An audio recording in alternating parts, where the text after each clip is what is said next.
உத்தரப்பிரதேசத்தில் மத கலவரத்தால் சின்னாபின்னமாகி போன பூமியில் மத நல்லிணக்கத்தின் அடையாளமாக ஒரு பெண் விளங்குகிறார்.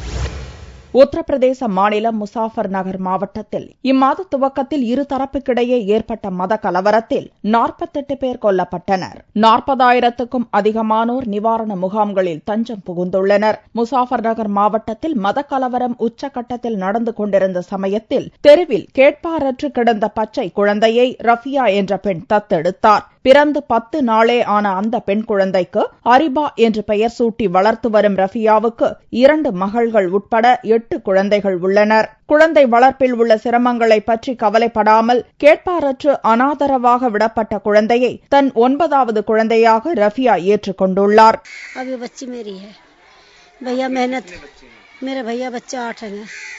तीन मेरे लड़की चौथी है ये।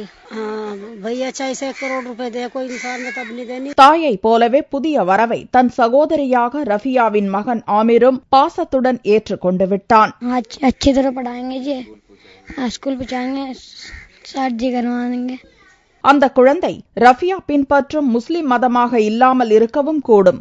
மதங்களின் பெயரால் மோதிக்கொள்வோர் மத்தியில் மதச்சார்பின்மைக்கு மிகச்சிறந்த உதாரணமாக ரஃபியா திகழ்கிறார்.